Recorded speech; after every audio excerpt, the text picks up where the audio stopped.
hold these truths to be self-evident, that all men are created equal, that they are endowed by their Creator. Hello, everybody, and thank you for tuning back in to the Just Law podcast. It has been a long layoff, but we are proud to relaunch the show with a particularly timely topic, the 2024 presidential election. My name is Colin Black, and I am a first-year student here at BC Law. I will be one of a handful of hosts from BC Law that you'll be hearing on the mic, and in the interview portion of this episode, you'll hear one of them, Jackson Canady, and our other hosts are Caitlin Devlin and Mercedes Harvell. Earlier this month, Jackson and I discussed the upcoming presidential election with the 2024 Rappaport Senior Fellow here at Boston College, Genevieve Nadeau. Genevieve is an expert on election law who has worked on issues surrounding electoral processes for years.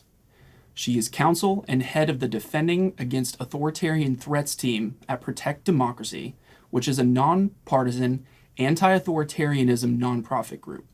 She is also an expert on the Electoral Count Act, presidential elections, and she led policy development for the National Task Force on Election Crises during the 2020 election. Genevieve lectures at Harvard Law School and co-teaches the Democracy and the Rule of Law Clinic.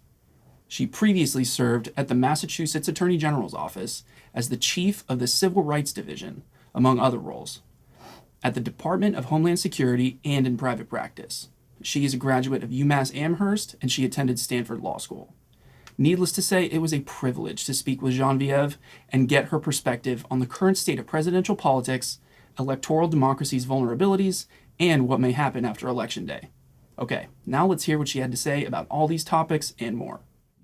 Thank you so much for taking the time to be with us here today, Genevieve. We know you've had a very busy day already, so we really do appreciate it. And I guess we'll just start off by asking you, given your organization's subject matter, focusing on the election as we're coming down the pipe to the election itself, what's the prevailing sense in your organization? Is it kind of doom and gloom, a little optimism? How are you feeling?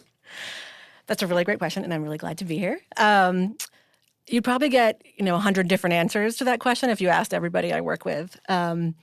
Protect Democracy is a sort of paranoid group of folks, right? We're very good at seeing around the corners and looking to the future and seeing what can go wrong, but also what can go right. So I think this is a really intense period. And there's a fair amount of concern, I think, for what the country might face in the next sort of weeks and months. Maybe beyond that, we'll see what happens. But I think folks are also feeling prepared, right? At our organization, at many others that we work with, we've been working for a really long time to prepare for the election and the eventualities that come afterwards. So I think it's a mix of sort of intensity and anxiety and concern about the future, some optimism too, and just sort of like we're in crunch time and we're prepared for it. Well, good. I mean, yeah, Knock on wood. Yeah, no, of course. But I mean, it's true. You guys are like extremely prepared. You've done all the due diligence at this point. You're uniquely situated to, be prepared. But one thing I did want to highlight is that your organization places a ton of value and a lot of effort on remaining bipartisan and kind of approaching these problems with support from both sides of the aisle, which in an era it's an era that people say we've never been more divided. You hear that often. How have you been... Let me kind of rephrase that. How has your organization been able to remain bipartisan and have support from both sides of the aisle in a time when the prevailing sense is that the country has never been more divided politically? Yeah, I think we are in a really polarized time. I don't know if I'd say never been more divided. Sometimes we think of history in like decades Right. and not like centuries. So we've been pretty divided before and come through it, not without some damage. We are really divided. And the reason we focus on bipartisanship is well, there's a practical reason, right? Just to get things done in many respects, you need bipartisan support. One good example is I worked on Electoral Count Act reform, this like very unsexy statute that was passed in 1887 and not touched for more than 100 years. But it's really critical to how we sort of cast and count electoral college votes, right? That wouldn't have happened without serious bipartisan support. And it was a real highlight in the last couple of years of pretty polarized politics. But for our democracy to sort of make it through this tumultuous period and hopefully be better, you're going to need, we say bipartisan, but actually I think of it as sort of cross-ideological or cross-partisan and get away a little bit from the binary of just the two parties. But you really need sort of a broad sector of people who can disagree on a whole lot to come together and sort of agree on core tenets of our democracy. So that's a big part of the sort of theory of the case at Protect Democracy and many of our partners, that is just so critically important to making sure we have a democracy where we can really strongly disagree on many things, pretty fiercely disagree, diplomatically and, nonviolently. But in order for that to happen, to have discussions like the one I hosted earlier today with the Republicans and Democrats, you need this sort of agreement on core democratic principles. So that's why we focus on it so much. It is at times easier said than done, to be sure. Yeah, I can imagine. Yeah, it's an admirable thing, and it's the fact that you've been so successful is arguably the most admirable part about it. Definitely. I just wanted to actually follow up really quickly. You talked a little bit about your work with the electoral reform. The Electoral Count Reform Act. Yes. Got it. Would you mind I think I've got that right. elaborating a little bit about that and the work that you did? Yeah, sure. I could talk about that for a long time. So this is the statute that was passed in 1887 after the Hayes-Tilden election, right? So I mentioned times when the country was really polarized. I mean, that was a contested election that nearly sort of tore the country apart, where you had multiple states submitting different and competing sets of electoral votes to Congress to count, right? And Congress had no rules. There's the 12th Amendment, which is very awkwardly and vaguely written, that sort of lays out a little bit about how Congress and the Electoral College work. But when there are disputes, there are no rules for Congress. And so there was some deal-making. A commission was set up. Ultimately, that election resulted in the sort of final end of Reconstruction at the time. So really tumultuous time. And I think Congress finally realized, okay, we need some rules here. So it took them 10 years. You think Congress is slow now? It took them 10 years to pass this law. But they did, and then we didn't touch it in this country. Not really, not substantively for almost 150 years. But that statute was at the sort of core of attempts to subvert the election in 2020, right? So it wasn't super clear. At least there were arguments that it wasn't clear on what's the role of the vice president, right? Does he, now she, right, get to decide the election results? What's a proper objection in Congress? That sort of thing. So the sort of antiquities in it and the ambiguities in it left some space for manipulating, even if those were sort of bad faith takes on the law. And they were. And then there was sort of bipartisan agreement after the election, after January 6th in particular, that we got to fix this. This is sort of the infrastructure of our presidential elections. It doesn't govern all the details of how you vote or how you count the votes, but sort of the basics of the timeline, the different roles of states versus Congress and the courts. So I spent 2 years working on that in a bipartisan fashion with a lot of organizations, a lot of academics, people on the Hill, obviously. And ultimately, got a pretty decent bill. No bill is perfect.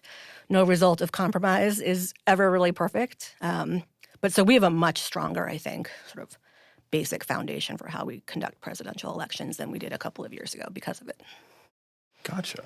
Thank you. Yeah. I'm happy to say more about what's in it.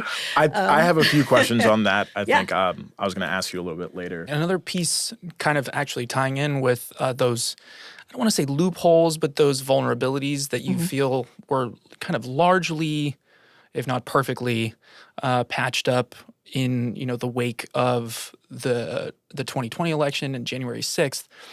But another big piece of your work and some of the speaking that you've done has been about the autocratic playbook, the authoritarian playbook.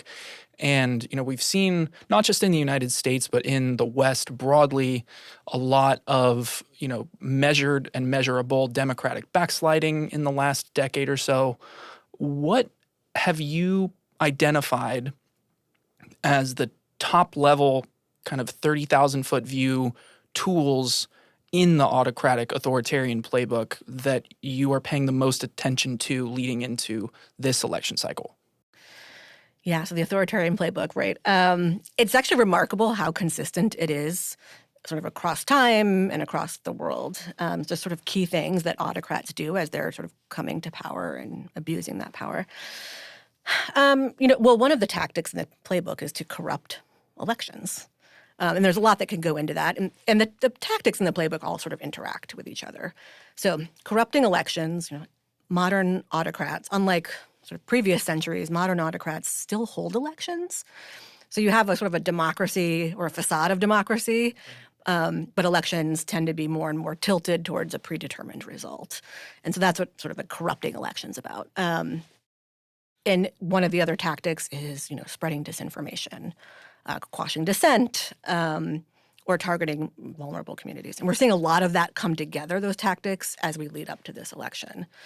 Right. So attempts to undermine confidence in the results, certainly attempts sort of legislatively in states in particular to sort of, make it harder to vote or make it harder to count the votes or inject sort of ambiguity or delay in the process. Those are all some of the same tactics. But, the reason I think you're seeing and hearing an increased rhetoric focused on our immigrant communities and others is this sort of let's spread disinformation, divide and conquer. The more polarized people are, the easier it is for the autocrat to sort of grab power. And the less people trust institutions, including our elections and election officials and all the really great work they actually do, the easier it is to sort of topple that system. So we're seeing a lot of that happen. Yeah, absolutely. That, which actually leads me nicely into my next question. You're doing half my job for me. I appreciate that. But I did want to ask, what institutions do you think are the most vulnerable as we enter the election? Trust in legacy media is lower than ever, and I'm happy to hear that there is these robust efforts to bolster trust in the election system itself. But which ones do you think are the most vulnerable in the wake, I guess, of this election, leading up to and after? There's a lot to be worried about, and there's a lot of doom and gloom. Right. But I actually think overall our institutions are going to be okay through the election. Right. So we've learned some of the lessons from the last election and made some changes to the law. Election officials, I think, are better prepared than they have been in a long time, even though they're facing threats and other pressures sort of unlike they have in a very, very long time. So we may see sort of a pretty bumpy November 5th to January 20th, or at least November 5th to sort of mid-December time period. But I think that at the end of the day, the system is going to hold in a sort of literal sense, right? I have a fairly high degree of confidence that the person who actually wins the election, the way we do elections, that's a whole other topic. Maybe should we do elections the way we do with the Electoral College? But the person who is elected is going to take power on January 20th. But I think there's a lot of damage that can happen in the interim in terms of further eroding sort of trust in our institutions. Do people trust their government? Do they trust election officials? Are they going to vote next time? What are the sort of consequences going to be? After the 2020 election, we saw a wave of sort of statutes introduced, and some of them passed, a lot of them not, fortunately, at the state level that were sort of either reactions to disinformation or overreactions to some of the problems. So like I said, I think we're going to be okay come January. I don't know who's going to win. But in terms of the election system itself, and then we'll have to see how this sort of system writ large reacts. But, I didn't spend as much time on this when I spoke last week as I sometimes do in my job, but I focus a lot on the stakes of the election. What does it mean if we elect a candidate who is making very autocratic playbook type promises, right? And I do think a number of our institutions are going to be pretty vulnerable in that situation. Just to be clear, I'm talking about former President Trump being reelected, and some of what he's promising really does go to the core of our democratic institutions. And maybe the top of that list is using the government to retaliate against perceived enemies and opponents and that sort of thing. And because so much of our government runs on norms and just sort of general practice and people of good faith, they're kind of vulnerable. And we've seen them sort of chipped away at, and this is where I mentioned multiple times, people not having faith in our institutions. Well, if the American people, which includes organizations and includes the media, the less faith they have, the less likely they're to hold people to account for living up to the standards of our democracy. So I think there's a fair amount of vulnerability. And that doesn't mean that country's going to fall apart on January 21st. Right. It's not the way it works. But I think it could be a very tough 4 years and not a good one Right. for our democracy. Well, I mean, I think you make a really good point about the kind of system in large part relying on normative standards and customs and practices. Do you think that organizations like yours pushing to have these loopholes closed through codification and things like that, do you think that would be a sufficient stopgap in the wake of the election, or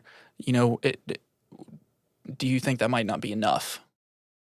I think it's not enough. I think it's important, but not enough. Mm-hmm. So we could do a lot more in theory to harden the guardrails. It could be more statutes, more regulations. Some of the things that have been common practice in some of our agencies could be made into more formal rules. But at the end of the day, you can't legislate everything. Right. You just can't. And you're always going to have the human factor. And you need people of good faith to do their jobs. Laws, even if you've got them, still have to be sort of enforced to some degree. So you need people to follow them. You need courts, of course, to enforce them in some ways, but even the courts can only do so much if there's just sort of disrespect for the law. So I think it's really important to harden the guardrails where we can. And then we've got to hold people accountable when they violate norms and, of course, the law itself. And I don't know. I think our biggest challenge is finding a way back to a place where people are participating in our democracy in a healthier way. And that is, I think, the toughest challenge. So to go back sort of to that November to January period you were talking about. We're almost there. What would be, I guess, the methods or legal avenues that either party would take in order to actually challenge the election? Yeah, so I think you're gonna see people try different things, and some of that's happening now. So first of all, the election's already started, right? Many people have voted, and it actually started in September. I think, you never know what you don't know. Like there are some surprises last time, so I don't know what the surprises will be this time. But I think what you're gonna see is a lot of sort of tension in those like first few days or week or two after the election, because the results won't be final. And they're never final on election day or night. But it may be a little while before we even see the election called and before we have certainty as to the results, and that could just be a really tense time frame.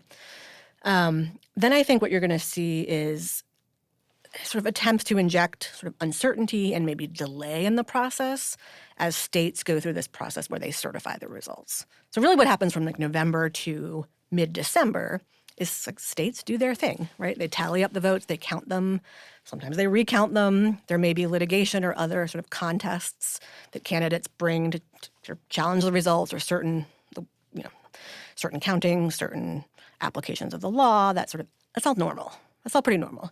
We've seen a lot more litigation than we have in the past in recent years, but it's still not an unhealthy thing to use the system to work out any sort of questions about the results or disputes about it. But I think you're going to see more of that. And I think one thing we've seen a preview of in the last sort of the midterm elections and a little bit in the 2020 election were sort of administration officials at the state or local level sort of not certifying results, right? Usually not for very good faith reasons. Sometimes our processes aren't what they should be, and it does take longer than it should. But I think what we're going to see is sort of attempts to game the system in that late November to early December timeframe to try to sort of drag out the process and see what happens if the state, doesn't certify its results on time and send those results to Congress. And I don't think that's going to work. We have mechanisms, we always have, but even better ones now for courts to sort of step in. But a lot of damage can be done, and like I said, a lot of uncertainty. And who knows what else comes with that.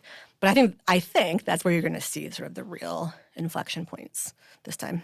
And then more on that point right there that you just made. What are some of those sort of safeguards that the courts can now use to prevent that kind of wait and see behavior from administration election officials? So state courts have always had the ability to sort of through the mandamus process and others to sort of order officials to do their job, right? You have a clear duty, especially when those duties like to certify election results are kind of ministerial, we say. There's not a lot of discretion involved in them. They can order election officials, secretaries of state, maybe governors to sort of do their job and certify the election if they have to. And courts are also pretty used to, like, when there really are disputes, to adjudicating those. What's new this time in that sort of Electoral Count Act, the new version, is like a backstop of federal courts who can step in between the time when there's the deadline for states to certify and then when the Electoral College meets, which I think is 6 days apart. But there's like a window in there. There's an expedited process now in the law for the federal courts to jump in and either force certification if it hasn't happened or to sort of correct, false or inappropriate certifications. And then, again, to just go back to another point you made, you said that we're currently already seeing election season has already started. Yeah. What are some of those, I guess, challenges that we're already seeing develop as we move into November? There's a lot of election litigation already happening, right? And both sides, especially not just two sides, but we're seeing it from all angles. But I think we are seeing a pretty concerted effort on the right in particular to sort of, I know we could sort of debate what's the end game here, but they're sort of kicking up dust by raising a lot of issues around everything ranging from, like, how do you count absentee ballots? What are the deadlines? To cleaning up the voter rolls. There's a whole wave of honestly kind of nonsense about non-citizen voting, which doesn't really exist. So we're seeing a lot of different things, but I think the purpose, there may be some good faith lawsuits out there meant to clarify the rules and sort of set things straight in advance of the election. But I think it's a preview of what you're going to see later. And so we're laying the groundwork now for sort of questioning the results. And did election officials do what they were supposed to? Did they follow state law? Did they exercise their discretion in good or bad ways? So it's a pretty hectic pre-election period. Right. Yeah. And would you say that sort of carrying through November, is this sort of litigation typical, dystypical? Is it similar to previous elections in which there have been challenges to certifying elections, or is this sort of a novel phenomenon? I don't know if it's novel, but it's a lot. I wish I knew I don't know the numbers off the top of my head, but I think we've seen an increase in just the overall volume of litigation in the last, few cycles in particular. So we've got more than like 100 cases, or somewhere around 100 in particular, challenging the processes for this election before it's even happened. Last time around, I think there were 60-ish lawsuits on behalf of either the Trump campaign or allies challenging the results. That's a lot. We've certainly seen litigation before. So when I was in law school, I'm going to date myself, but when I was in law school was the 2000 election and the Bush-Gore, right? And that was really intense litigation. But I don't think we saw the volume of different kinds of litigation in different places from different actors. So that, I don't know if it's totally novel, but we are in a trajectory of really heavy litigation. Do you think that upward trajectory in the litigation, do you think that's a function of kind of political shifts and normative shifts in the broader political process, or do you think it's almost a utilitarian response to the fact that in those cycles we've kind of seen that it's been effective in at least signaling to voters, and things like that? I think there's a lot to do with that. I can't speak for the people who bring many of these cases and whether they actually think they're going to win them or not. But I don't think winning is always the goal. Right. Certainly it's part of the goal. But I think, speaking to the public, sort of creating uncertainty, and which maybe lays the groundwork for people to accept challenges later, I got to think that's a big part of the goal. I don't know, maybe we're just more litigious as a society in general, maybe as well. I don't know. Like I said, not all of it's unhealthy. It's good when people use this system. Lawyers do their job. But I moderated a panel today with Ben Ginsburg, who's a Republican lawyer, represented Bush in the aforementioned 2000 election. And he made a really great point, which is this is good. The system should work. People should use it. Lawyers should do their jobs. Every side or party should have lawyers. But you have to bring cases in good faith. You have to have evidence. And so many cases last time around, and I sort of expect this time around, will just lack that good faith basis. And that's where it's really dangerous. So those cases may be lost, but they will set a narrative and have an impact in the interim. And I guess the calculus would be, is not the damage, but from the perspective of these lawyers bringing these potentially frivolous suits, the calculus would be the amount of discord sown is worth the sanctions we might incur. I suppose I wouldn't dare to sort of get in the head of some of the folks who bring some of these lawsuits. I don't think we see enough consequences for lawyers who do. And to be clear, I don't think you should be quick to punish lawyers for bringing cases. Like, I've been a civil rights lawyer. I've been a government lawyer. I think that litigation can serve a really valuable purpose. And I think it's okay to sort of be an advocate through litigation and try to use litigation to change the law and other things. But the totally sort of like frivolousness of some of what we've seen is pretty striking. And we're starting to see some consequences. You probably heard like Rudy Giuliani and others are losing their law licenses, which is, I think, an important reaction. But I don't know that overall we've seen the kinds of consequences that we should for some of these lawyers. Some of them, did really terrible things in 2020 and then got pretty lucrative jobs at law firms or other places.